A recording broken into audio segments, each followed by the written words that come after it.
Ikaw ba ay naniniwala kay Jesus o sumasampalataya sa Kanya? Naranasan mo na ba ang kapayapaan niya? Inanyayahan ka namin na manood sa online worship service ng Parola Grace Christian Fellowship. Sasayo na sa ilang saglit!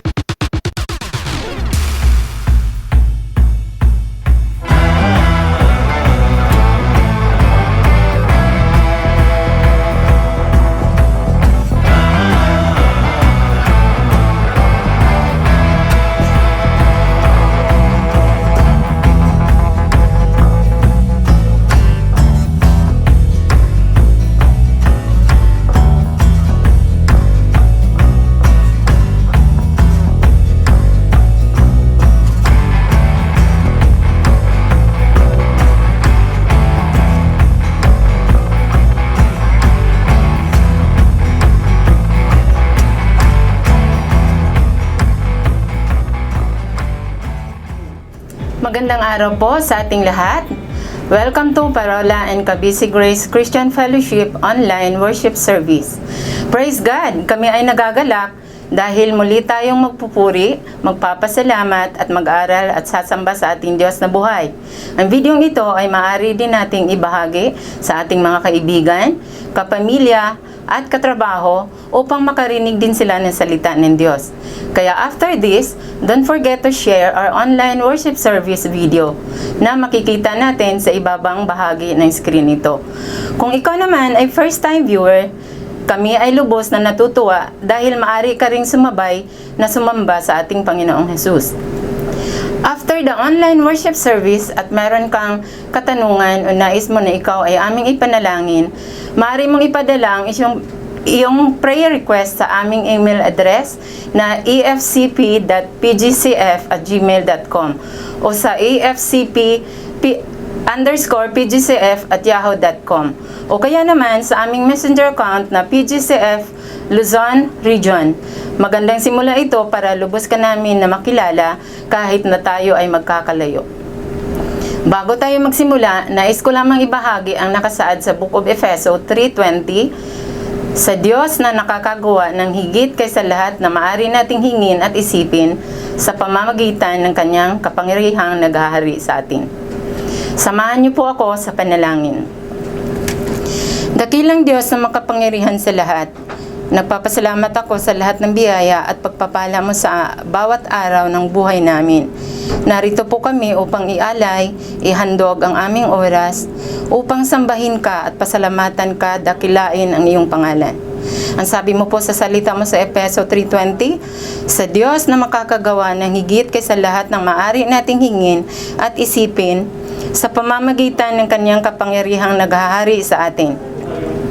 Panginoon, hindi po aksidente bakit kami narito, kundi dahil ito ang nais mo para sa amin, na sundin ang kalooban mo.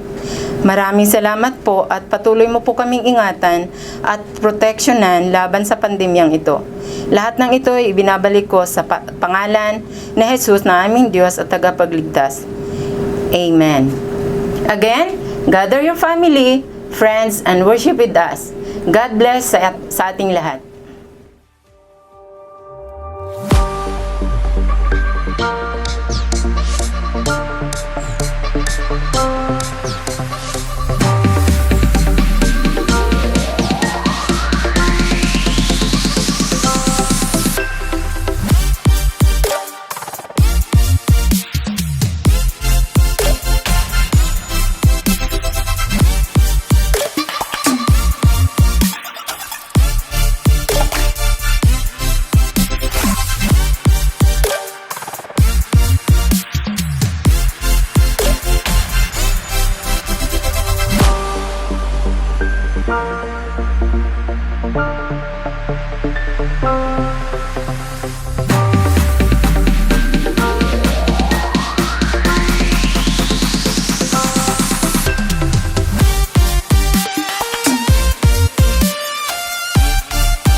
sa ating lahat. Dadako na po tayo sa scripture reading. Kung meron po kayong Biblia, buksan niyo po ito sa Colossus chapter 2, verses 6 to 8. Mamuhay ayon kay Kristo. Kaya't yamang tinanggap ninyo si Kristo Jesus bilang Panginoon, patuloy kayong mamuhay ayon sa Kanya, na nakaugat at nakatayo dahil sa Kanya, matatag sa pananampalataya, kung paanong kayo'y tinuruan at nag-uumapaw sa pasalamat. Mag-ingat kayo upang huwag kayong maging bihag ng sinuman sa pamamagitan ng filosofiya at walang kabuluhang pandaraya, batay sa tradisyon ng mga tao, batay sa mga mapamahiing aral ng sanlibutan, at hindi batay kay Kristo. Sa Colossus chapter 2 verses 20 to 23, babala laban sa maling turo. Kung kayo'y namatay na kasama ni Kristo mula sa mga simulain ng sanlibutan, bakit kayo'y nabubuhay na parang nasa sanlibutan pa rin? Bakit kayo'y nagpapasakop sa mga alituntuning, huwag humipo, huwag tumikim, huwag humawak? Ang lahat ng mga alituntuning ito ay masisira sa paggamit, palibhasay mga utos at mga aral lamang ng mga tao. Ang mga bagay na ito ay mayroong anyo ng karunungan sa pagsambang ayon sa sariling kagustuhan, sa pagpapakababa at sa pagpapahirap sa katawan, ngunit wala silang kabuluhan laban sa kalayawan ng laman.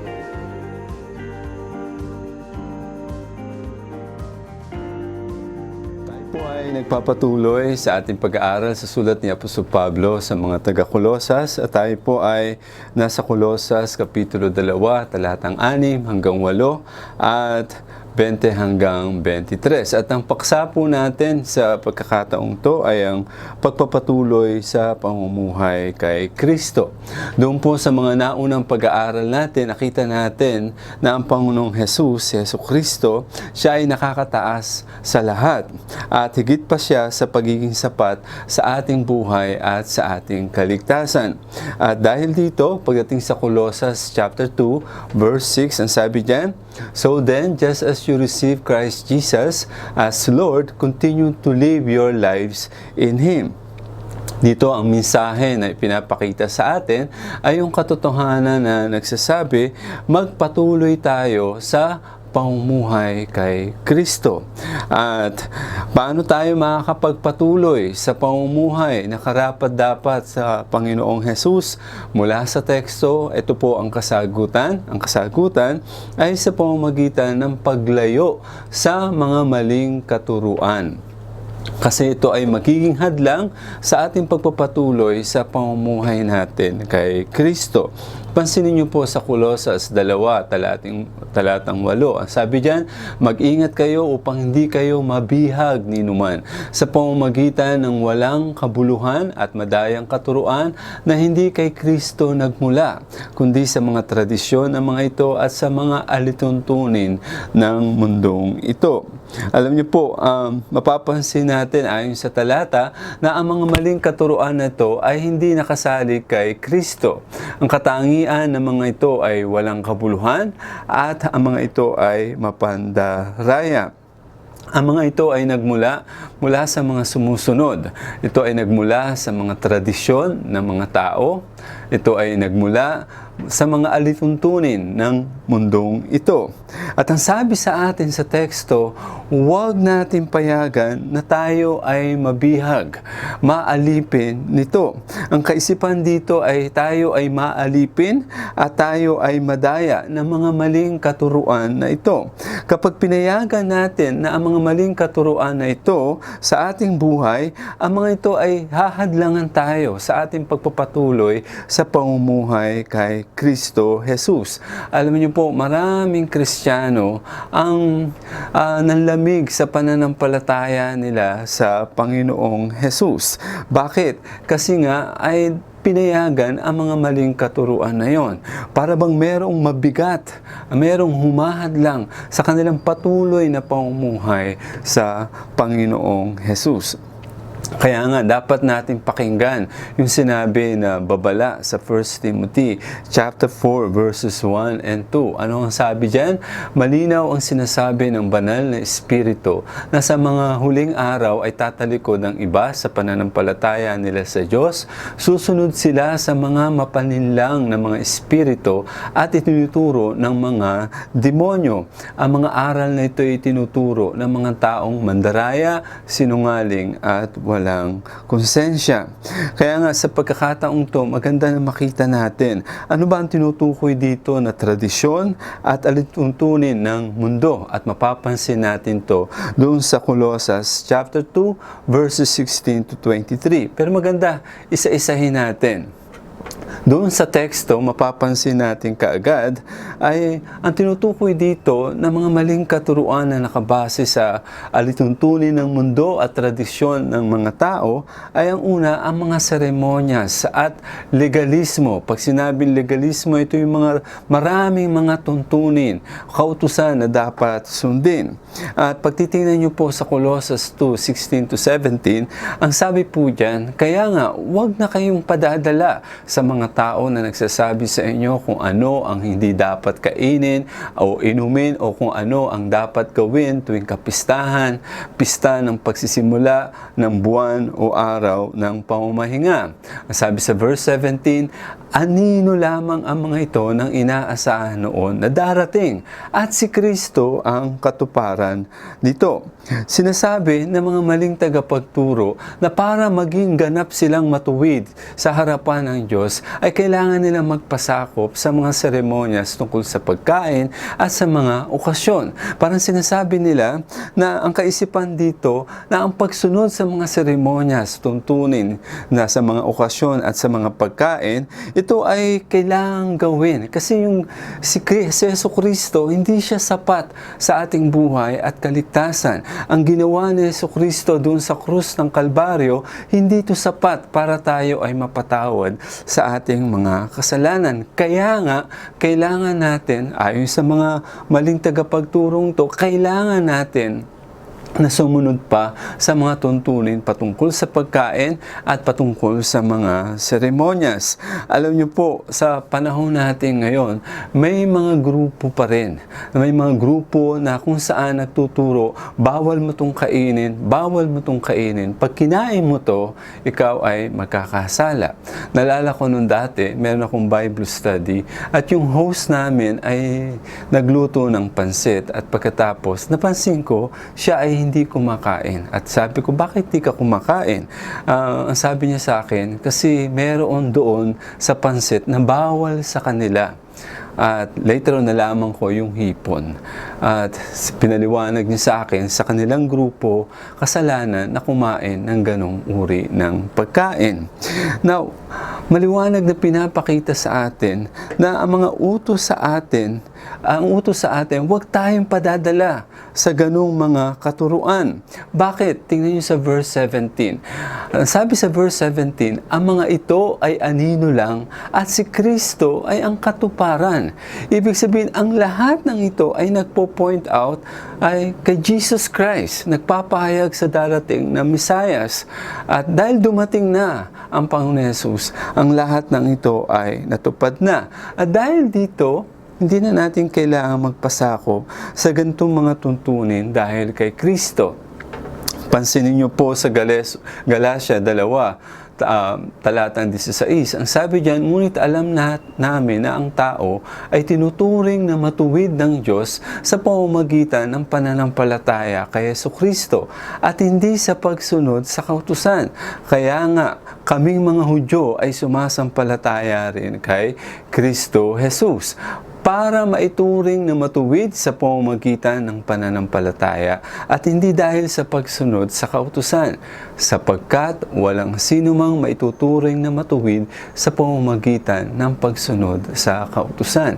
Gusto kong ulitin uli yung sinabi sa dulo. Ang sabi diyan, sapagkat walang sinumang maituturing na matuwid sa pamamagitan ng pagsunod sa kautusan.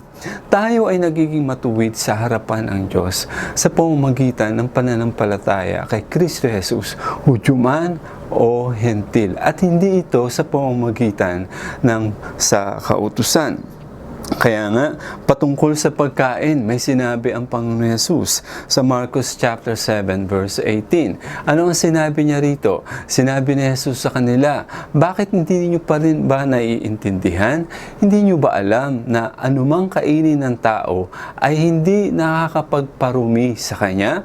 Ano ang sabi sa verse 19? Sapagkat anuman ang kainin niya ay hindi naman sa puso pumupunta, kundi sa kanyang tiyan at idudumi rin niya iyon. At sa sinabi ito ni Jesus, ipinahayag niya na lahat ng pagkain ay maaaring kainin. Gusto ko uling bigyan ng pansin yung sa dulong pananalita. Sa sinabi ito ni Jesus, ipinahayag niya na ang lahat ng pagkain ay maaaring kainin. Hindi tayo nagiging malapit sa Diyos dahil sa mga pumapasok sa bibig. Alam nyo, ang pagkain ay hindi nagpapalapit sa atin sa Panginoon. Sa katunayan, ang lumalabas sa bibig ay ang nagpaparumi sa ating mga tao. Dahil ang lumalabas sa bibig, ito ay galing sa puso at mula sa puso ay nagmumula galing ang mga iba't ibang uri ng kasalanan. At ito ang nagpaparumi sa atin sa Diyos. Yung lumalabas sa ating bibig na nagmumula sa ating puso. Kaya nga, tatandaan natin, ang kautusan ay hindi kayang baguhin. Ang kautusan ay hindi kayang baguhin ang puso ng tao. Tatandaan natin, si Jesucristo, siya ang nagbabago sa ating puso. Ang kautusan, ipinapakita lang na may problema tayo sa ating puso at yun ay ang kasalanan. Pero ang Panginoon Hesus ang kayang maglinis ng ating puso sa pamamagitan ng pagpapatawad sa ating mga kasalanan kapag tayo ay sumampalataya sa Kanya. Kaya nga, ano sabi sa Colossus 2:22? Ang sabi diyan, bakit sumusunod pa rin kayo sa mga tuntunin tulad ng huwag hahawak nito, huwag titikim niyan, huwag hihipo niyan? Sabi nga sa verse 22, ang mga ito'y batay lang sa utos at turo ng mga tao tungkol sa mga bagay na nawawala pagkatapos kainin o inumin. Ipinapakita sa atin, sinasabihan tayo, huwag na tayong sumunod sa mga tuntunin tungkol sa bawal na pagkain. Kasi hindi naman yan ang nagpapalapit sa atin sa Diyos. Pero nga, yung mga maling tagapagturo, sinasabi nila, kailangan to para sa gayon maging matuwid tayo sa harapan ng Diyos. Sinasabi nila na hindi sapat ang ginawa ni Jesucristo doon sa krus ng Kalbaryo at ang kanyang maling pagkabuhay. Kailangan pa ang mga kautusang ito. Ito po ay mga maling katuruan at magiging hadlang sa ating pamumuhay kay Kristo. Pangalawang maling katuruan na mula sa alituntunin ng sanlibutan at pati sa tradisyon ng tao ay yung ascetismo. Ascetismo, ano ba itong ascetismo? Ito yung pagkakait o pagpapahirap sa katawan. Pansinin niyo po sa Colossus 2:18 at 23. Ang sabi diyan, huwag kayong padadaya sa mga taong humihikayat na kailangan yung pagkaitan ang sarili ninyo. Verse 23, sa unang tingin parang may karunungan ang mga gantong katuruan tungkol sa gusto nilang pagsamba, pagpapakumbaba at pagpapahirap sa sarili nilang katawan. Kailangan nating maintindihan ang maling katuruan na ito po ay galing dun sa tinatawag na teachings na tinatawag na Gnosticism. Ang Gnosticism, ito po ang pinakasentro ng kanilang katuruan. Its central teaching was that spirit is entirely good and matter is entirely evil. From this unbiblical dualism flowed important errors. Since the body was considered evil, it was to be treated harshly. Now, ang sabi diyan, ang katuruan ng mga Gnosticism, ang mabuti ay ang espiritu. Pero ang matter, ang physical, ito ay masama. Dahil dito, dapat pagkaitan ang katawan.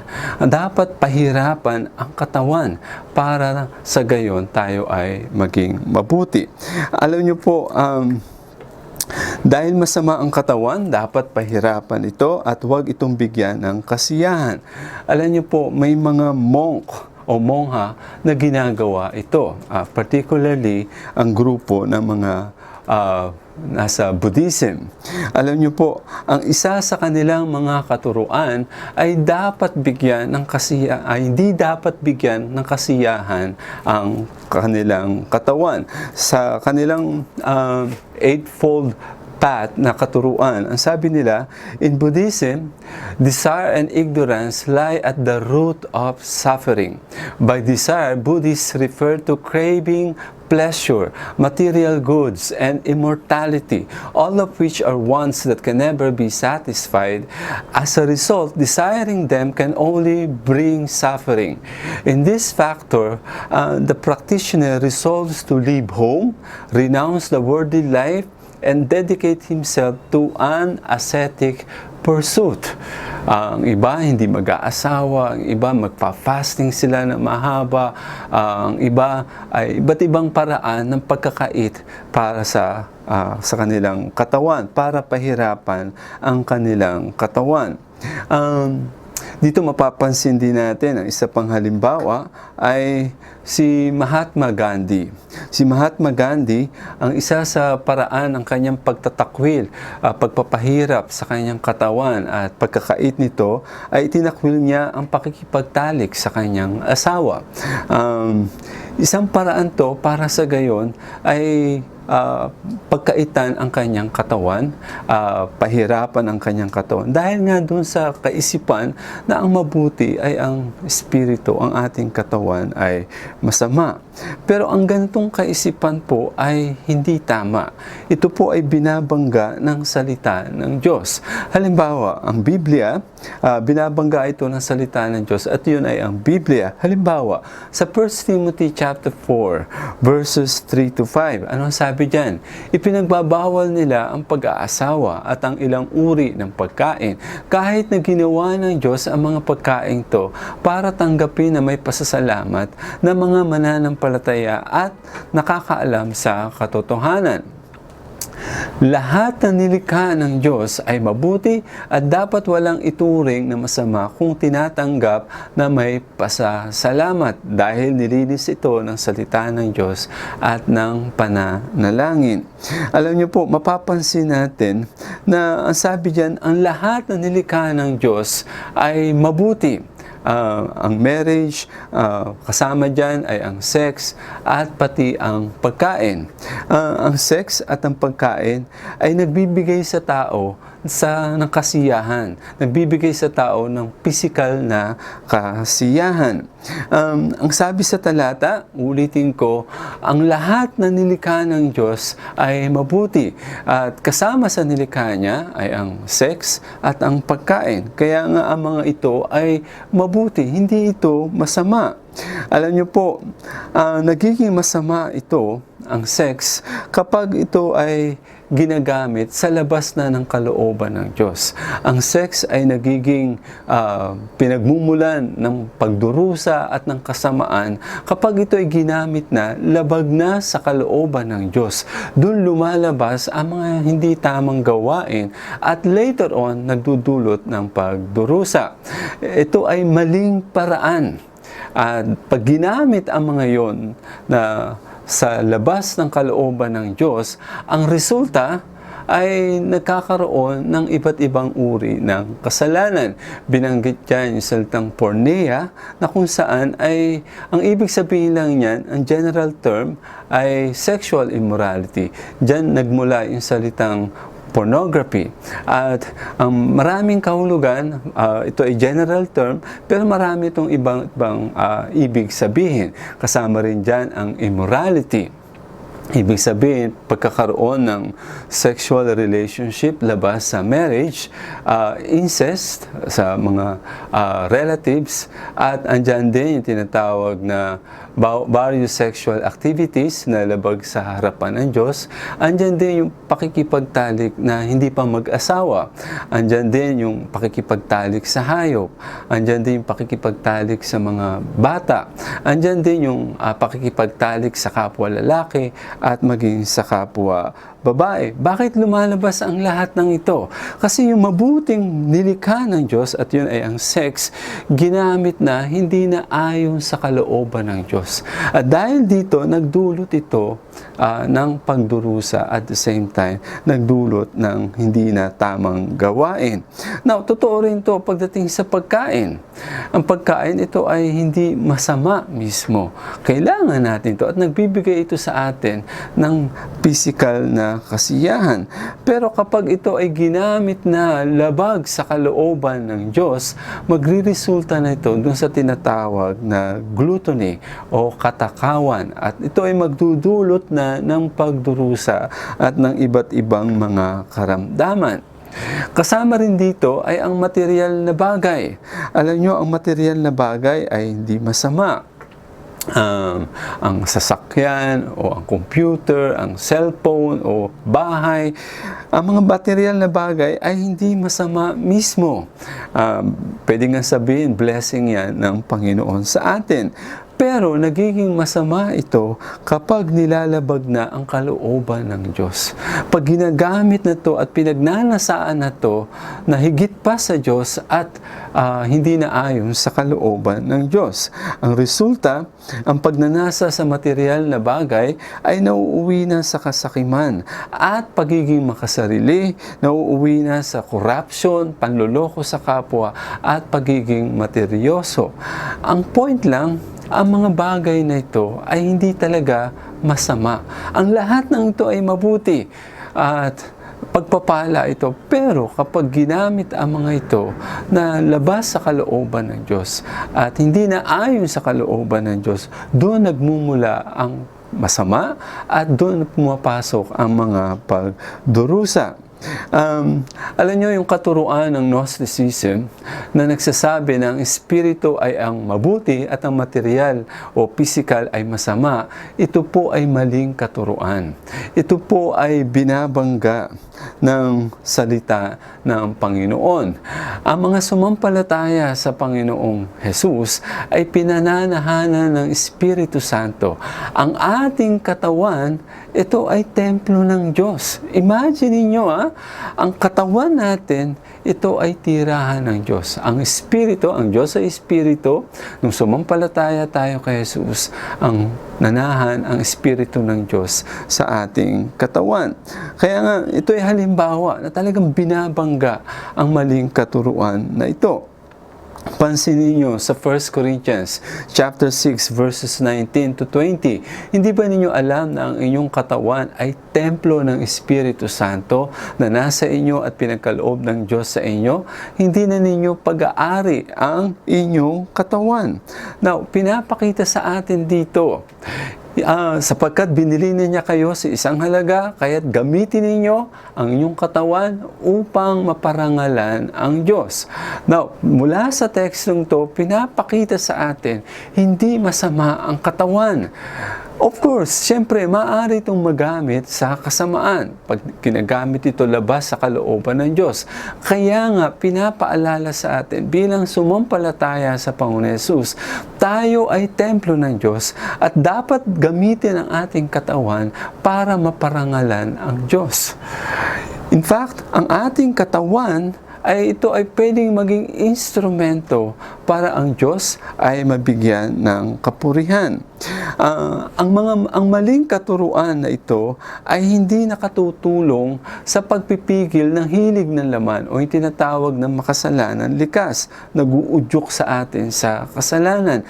Ang ascetismo ay hindi kayang pigilin ang hilig ng laman. Pansinin niyo sa Colossus 2:23, sa biglang tingin tila nga makakabuti ang ganong uri ng pagsamba at ang ganong pagpapakumbaba at pagpapahirap sa sariling katawan. Pansinin niyo yung dulong pananalita. Ngunit ang mga ito ay hindi nakakapigil sa hilig ng laman. Ang ibig sabihin, hindi ascetismo ang nakakatulong sa atin para makapamuhay tayo ayon sa kalooban ng Diyos, bagkus ang pagpipigil sa sarili. Alam niyo, gusto ko agad sabihin, may pagkakaiba ang dalawang to. Malaking pagkakaiba ang ascetismo at ang pagpipigil sa sarili. Meron akong nabasa na isinulat ni Stephen J. Cole at maganda yung sinabi niya tungkol sa ascetismo at saka sa pagpipigil sa sarili. Ito po, ang sabi diyan, asceticism sees the body as evil, to be totally suppressed. Self-discipline sees the body as good, but needing control. Asceticism is submitting my body to my will. Self-discipline is submitting my whole life to God's will. Malaking pagkakaiba, no? Asceticism labels all material things as evil. Self-discipline properly uses and enjoy the things of the world. Asceticism views joy and pleasure as wrong. Katulad na nakita natin sa Buddhism, self-discipline allows for the fullness of joy and pleasure in God. Pag ginagamit natin ang mga bagay na yan, ayon sa kalooban ng Diyos, nai-enjoy natin sa tamang kaparaanan. Asceticism is restrictive. Self-discipline leads to greater freedom. Halimbawa, pag ako ay pianista at meron pinag-aaralan na piyesa, kailangan kong mag-practice, dinidisiplina ko ang sarili ko sa oras at sa pagpapractice. Bakit? Para sa gayon mas malaya ako o marunong akong tugtugin ang piyesang yon. Ito ang pagkakaiba. Asceticism, restrictive. Self-discipline leads to greater freedom. Asceticism is aimed at obeying man-made commands. Gawa lang naman ng tao yan eh. Self-discipline is aimed at obeying God's commands.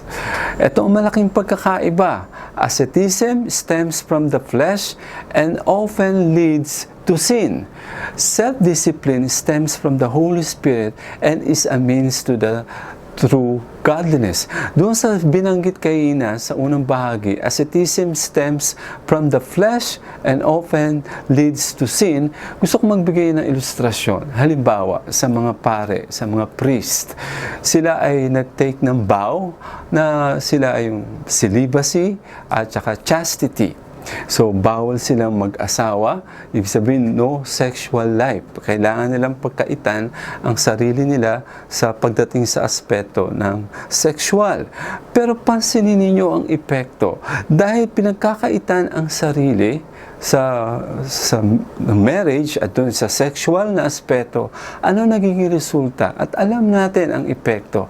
Ang epekto, marami ang nahuhulog sa sexual immorality. Marami ang nahuhulog sa pedophile, sa sexual harassment o sexual abuse. At alam natin yan, outside marriage, meron silang mga relationship sa ibang babae at ang iba ay may mga anak. Kaya nga may mga pare na nagre-request na sa Vatican na nagsasabi kung pwede payagan na sila bilang pare na mag-asawa. Pero syempre, hindi sila pinayagan. Kaya nga lumabas doon yung tinatawag na grupo ng aglipay. Kasi nga ang mga pare sila ay nagpakasal.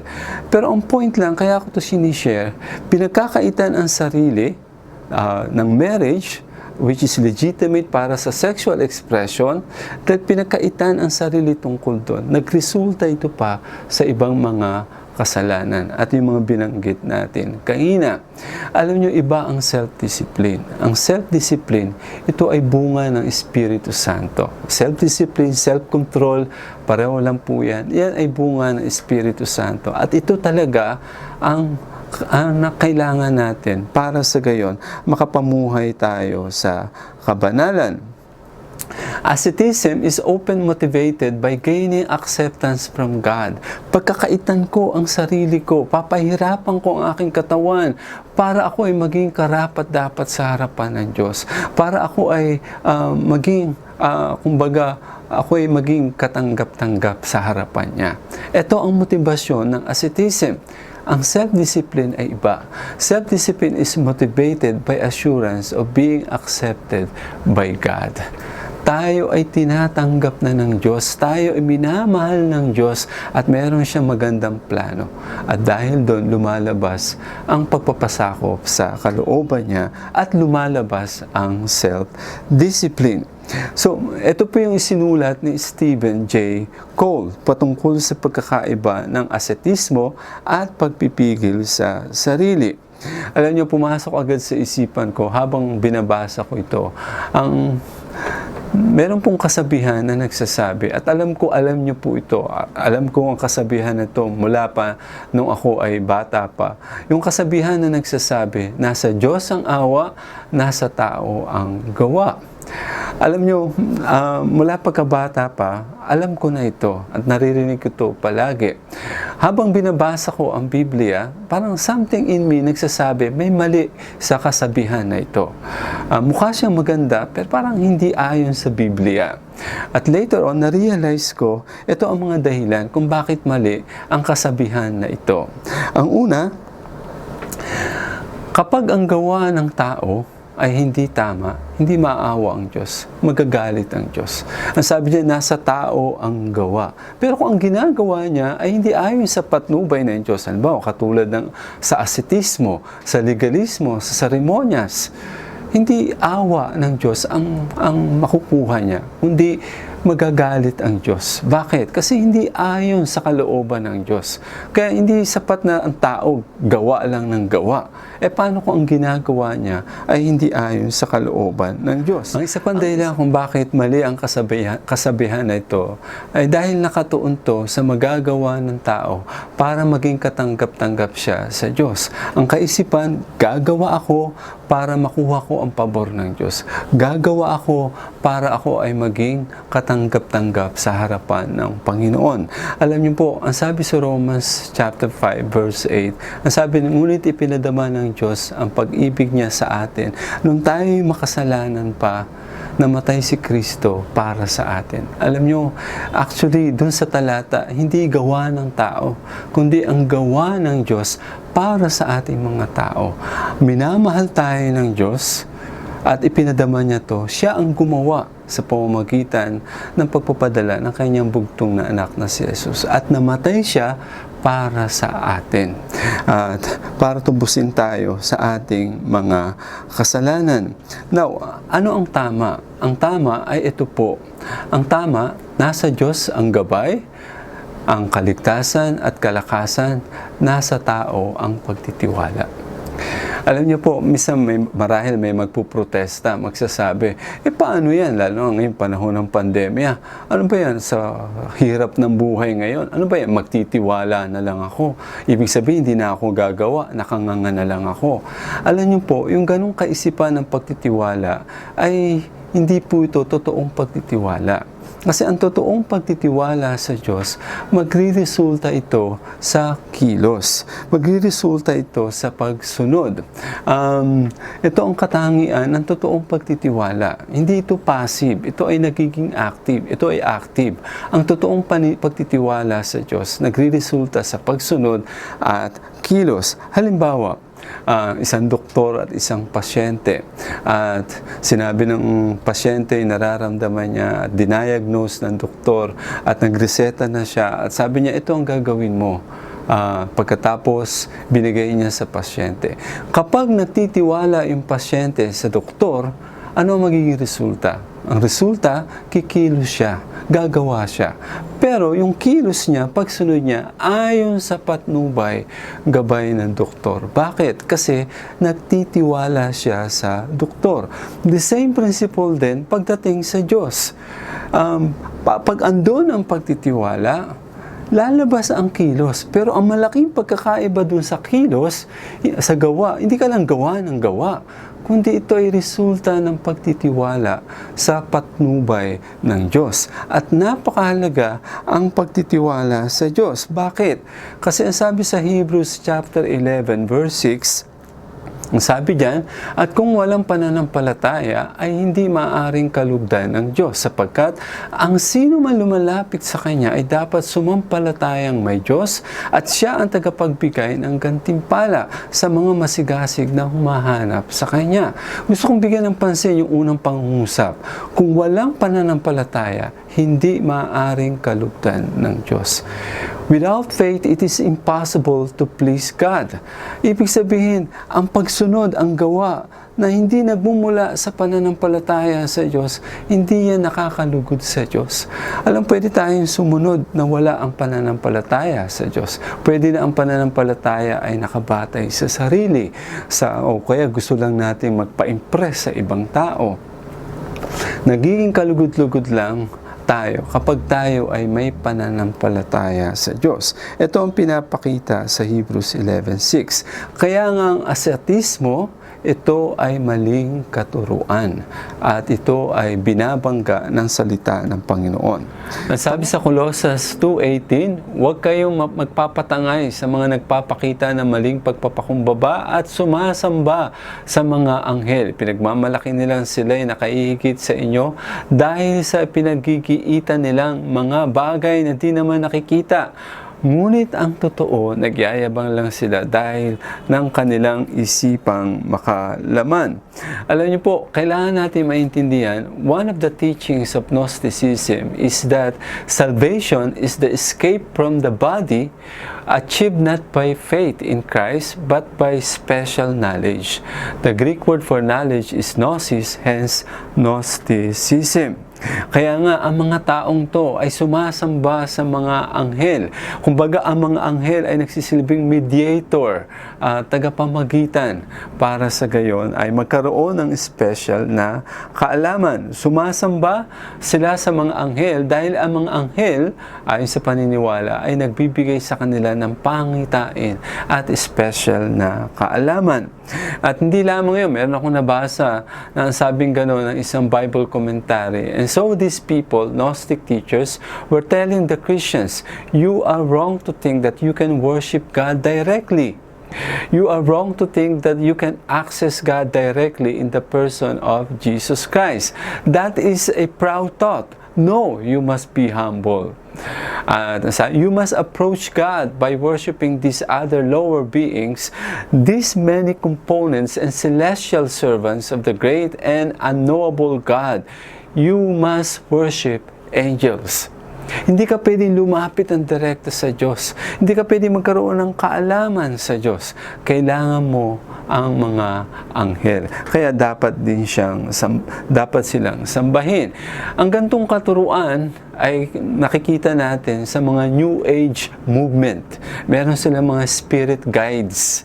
At ito po ay binabangga ng salita ng Diyos. Ang mga anghel ay nilikha lang ng Diyos at di dapat sambahin. Nauhulog na sa pagsamba sa Diyos-Diyusan pag ginawa ito. Kaya nga ito makikita natin. Si Satan, nung tinempt niya si Jesus Christ, by the way, si Satan ay isang fallen angel, nagkasalang anghel. Ang sabi niya, ibibigay ko ang lahat ng ito sa iyo, sambahin mo lang ako. Ang sabi ni Jesus Christ, sinasabi sa kasulatan, ang Panginoon Diyos mo lamang ang dapat mong sambahin. Dito makikita natin, ang Panginoong Diyos lamang ang dapat sambahin. Pangalawa, magkakaroon lang tayo ng tamang pagkakilala at kaugnayan sa Ama sa pamamagitan ng pananampalataya sa Panginoong Jesus. Maliwanag yan doon sa sinasabi ni Apostle Paul sa Colossus chapter 2 verses 2b at sa mga sumusunod na talata. Sa gayon, mararanasan nila ang ganap na pagpapala ng tunay na pagkaunawa at kaalaman tungkol sa hiwaga ng Diyos na walang iba kundi si Kristo. Ang hiwaga o mystery ng Diyos ay ipinahayag sa pamamagitan ni Jesus Christ. Sa pamamagitan niya nahayag ang lahat ng kayamanan, ng karunungan at kaalaman ng Diyos. Pagkatapos niya sabi sa verse 4, sinasabi ko ito upang hindi kayo maligaw ninuman sa pamamagitan ng pananalitang mapanghikayat. Tatandaan natin, ang Panginoong Hesus, siya ay higit pa sa pagiging sapat sa ating buhay at kaligtasan. Inuutusan tayo na huwag tayong padadaya, huwag tayong pabibihag sa mga maling katuruan na to, na nakasalig sa alituntunin ng mundong ito at tradisyon o katuruan ng mga tao. Ang mga ito ay hindi nakasalig kay Kristo. Ang mga ito ay magiging hadlang sa pagpapatuloy natin sa pamumuhay kay Kristo. Tatandaan natin, ang Panginoon Hesus ay higit pa sa pagiging sapat sa ating buhay at sa ating kaligtasan. Sa ating pagtatapos, ito po yung mga tanong. Pag-isipan natin at pagbulay-bulayan natin. Una, inuutusan tayo. Sabi nga, bakit ang pagsunod sa mga tuntunin at tungkol sa pagkain at seremonyas ay nagiging hadlang sa pagpapatuloy sa pamumuhay kay Kristo? Ano-ano ba ang mga pagkain na pinagbabawal ng mga relihiyon? Bakit? Bakit ang pagpapahirap sa katawan o pagkakait ay hindi nakakatulong sa kabanalan? Bakit ang pagpapahirap o pagkakait sa katawan ay nauuwi sa kayabangan? Ang pagsamba sa anghel ay isang Diyos-Diyusan. Ang tanong, ano ba ang ibig sabihin ng Diyos-Diyusan? Ano ba ang ibig sabihin ng pagsamba? Paano ba ito na ipapahayag?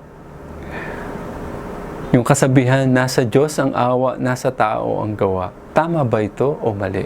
Bakit? Mga kapatid, tatandaan natin, ang sabi sa atin, lumayo tayo sa mga maling katuruan.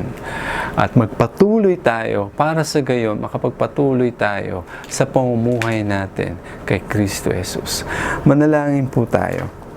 Ama namin nasa langit, salamat po sa pagkakataong to sa tinuro mo sa amin, na dapat kami maging mapagbantay, maging maingat at huwag kaming pasasakop sa mga maling katuruan na magiging hadlang sa aming pananampalataya at pagsunod sa Panginoong Hesus. Tulungan mo kami na magpatuloy sa pamumuhay kay Kristo Jesus para sa iyong kapurihan. Ang Panginoong Hesus ay higit pa sa pagiging sapat sa aming buhay at kaligtasan.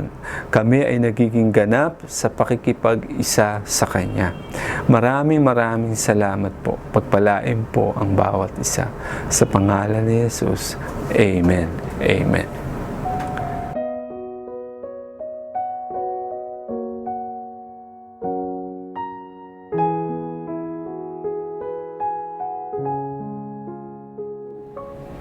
Good morning, everyone. I want to share and read Matthew 6:25.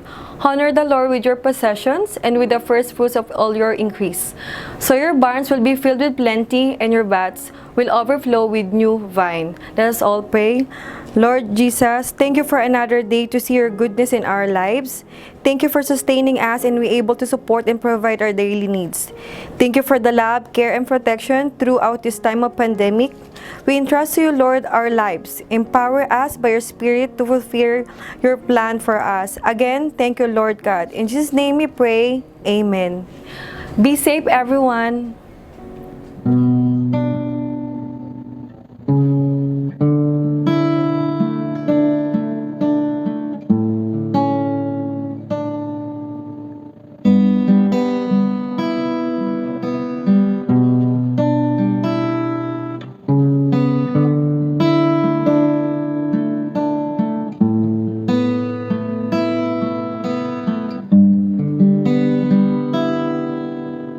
You call me out upon the waters, the great unknown, where feet may fail, and there find you in the mystery, in oceans deep, my faith will stand. And I will call upon your name and keep my eyes above the waves when ocean oceans rise, my soul will rest in your embrace. For I am yours, and you are mine.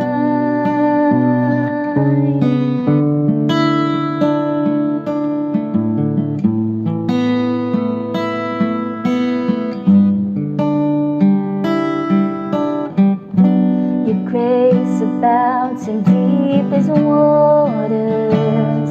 Your sovereign hand will be my guide. Will feed me, fail, and fear surrounds me. You've never failed, and you won't start now. So I will call upon your name and keep my eyes above the waves. When oceans rise, my soul will rest in your embrace. For I am yours, and you are mine.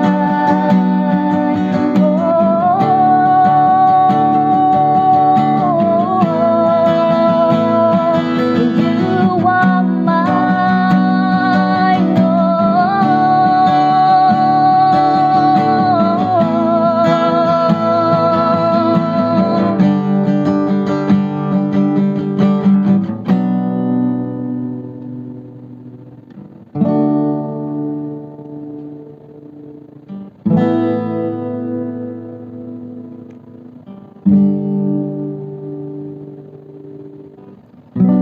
Spirit, lead me where my trust is without borders. Let me walk upon the waters wherever you would call me. Take me deeper than my feet could ever wander, and my faith will be made stronger in the presence of my Savior. Spirit, lead me where my trust is without borders. Let me walk upon the waters wherever you would call me. Take me deeper than my feet could ever wander, and my faith will be made stronger in the presence of my Savior.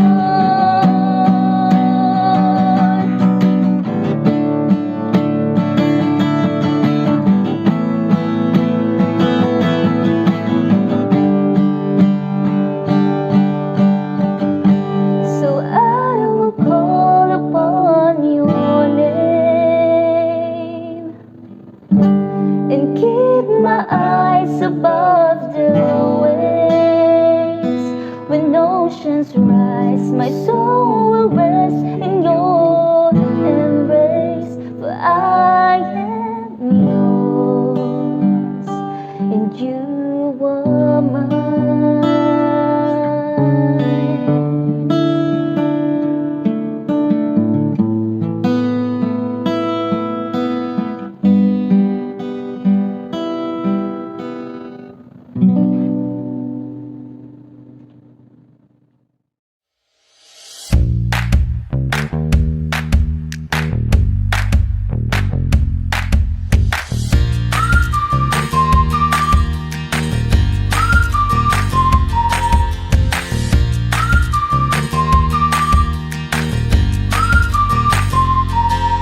Sa ating pong pangwakas na panalangin, samahan niyo po ako. Ama namin nasa langit, salamat po. Sa pamamagitan ng iyong salita, nakikita namin ang kalooban mo na nagtatama sa amin sa mga maling kaisipan, maling gawain, nagsasanay sa amin sa matuwid na pamumuhay at nagtuturo sa amin ng katotohanan. Maraming salamat po. Tulungan mo po kami na mamuhay ayon sa iyong kalooban. Ang Panginoon Hesus ang sentro ng aming pamumuhay para sa iyong kapurihan. Ingatan mo po ang bawat isa at pagpalain mo po sa pagharap sa bagong linggong ito.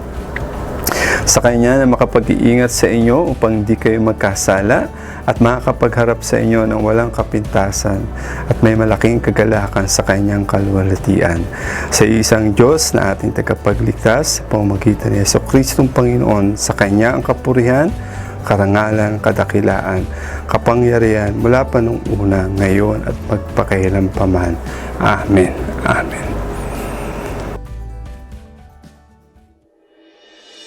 It's been a difficult year. Jobless rates are in double digits. Homelessness and hunger are at all-time highs. Peace in the world is fleeting. There is war, there is terror. How can we give thanks? There was a day years ago, not unlike today, when terror was everywhere. Foreign occupation came from distant countries. Death and destruction were commonplace. Peace could not be found. Yet, into that world 2,000 years ago came the Prince of Peace, who lived and died and rose again for you and me. While your world may seem to be falling apart, Jesus overcame the world through his life, through his death, and through his resurrection. And because of him, we can be thankful today with hope in our hearts that a better day is coming. Hope, bought with a price. And for that, above all else, we give thanks.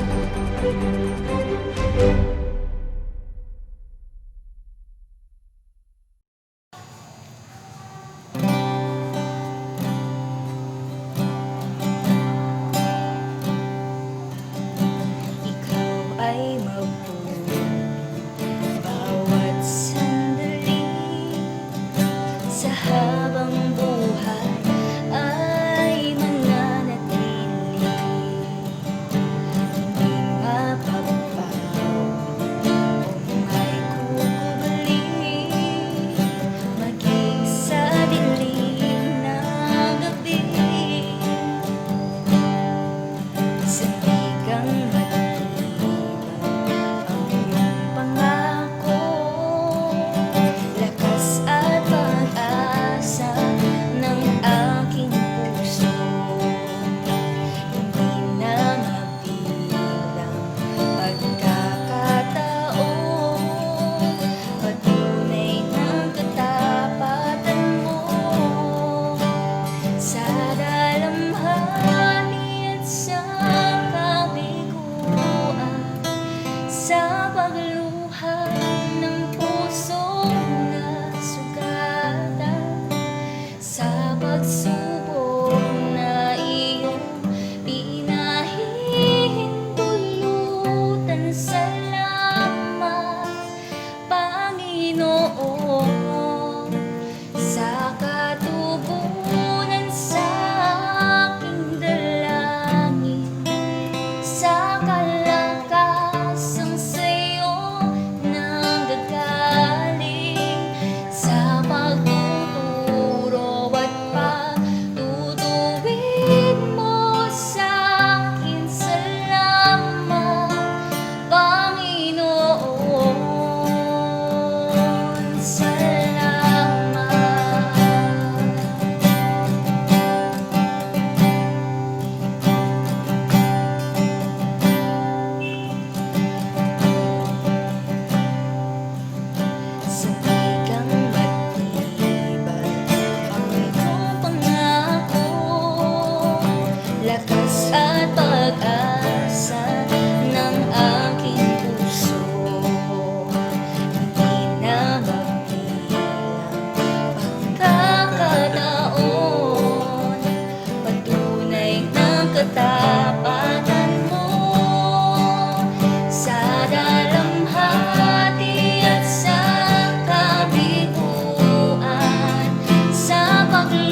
pahihintulutan. Salamat, Panginoon, sa katugunan sa aking dalangin, sa kalakasang sa'yo nanggagaling, sa pagtuturo at pagtutuwid mo sa akin. Salamat, Panginoon, salamat.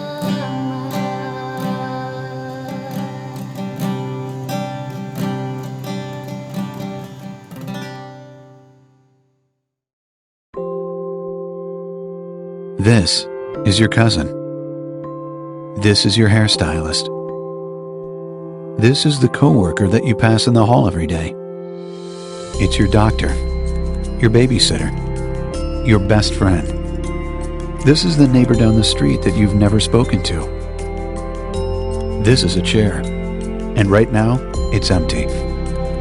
But someone you know could have a life-changing experience just by sitting there. Have you talked to them? Invite someone to church this week. You never know. It might just be the moment they've been waiting for.